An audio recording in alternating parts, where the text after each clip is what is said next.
Hi guys, మన sun rise Hyderabad ఒక next match వచ్చి కోల్కతా నైట్ రైడర్స్ తో ఈడెన్ గార్డెన్స్ వేదికగా ఏప్రిల్ 3వ తేదీన సాయంత్రం 7:30 గంటలకి అయితే జరగనుంది. ఈ మ్యాచ్ కు ముందు మన సన్ రైజర్స్ వరుస ఓటమిలతో సతమతం అవుతుంది. అయితే ఈ మ్యాచ్ లో విజయం సాధించి కంబ్యాక్ ఇచ్చేందుకు పట్టుదలగా ఉంది. ప్రస్తుతం మన SRH టీం 3 మ్యాచ్లు కానీ 2 పాయింట్లు సాధించి 8వ స్థానంలో అయితే ఉంది. అయితే KKR పై ఈ మ్యాచ్ లో విజయం సాధించి కంబ్యాక్ ఇవ్వడంతో పాటు KKR పై మిగిలిన రివెంజ్ ని తీర్చుకునేందుకు మన వాళ్ళు సిద్ధంగా ఉన్నారు. ఈ మ్యాచ్ విషయానికి వస్తే KKR తో మన సన్ రైజర్స్ కి అంత మంచి రికార్డ్ లేదు. హెడ్ టు హెడ్ పరంగా చూసుకున్న 19-9తో KKR పైచేగా ఉంది.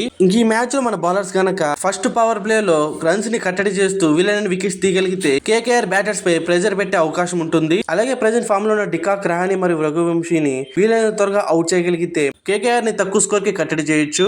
అలాగే KKR opener Sunil Narayan recent times లో యార్కర్ లెంత్ బాల్ కి స్ట్రగుల్ అవుతున్నాడు. సో మన బౌలర్స్ కూడా సునీల్ నారాయణ్ కి యార్కర్ లెంత్ బాల్స్ వేయగలిగితే సునీల్ నారాయణ్ వీళ్ళంత త్వరగా అవుట్ చేయొచ్చు. లేకపోతే సునీల్ నారాయణ్ డేంజరస్ గా మారే అవకాశం అయితే ఉంటుంది. ఇంకా మన SRH బ్యాటింగ్ డిపార్ట్మెంట్ విషయానికి వస్తే యంగ్స్టర్ అంకిత్ వర్మ అద్భుతంగా రాణిస్తున్నాడు.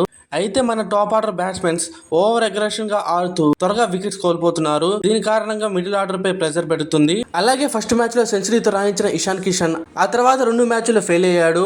అతని కంబ్యాక్ మన సన్ రైజర్స్ కి ఇంపార్టెంట్ కానుంది. మెయిన్ గా మన SRH బ్యాటర్స్ ఒకవైపు వికెట్స్ కోల్పోతున్నా కూడా ఓవర్ అగ్రెషన్ గా ఆడుతున్నారు.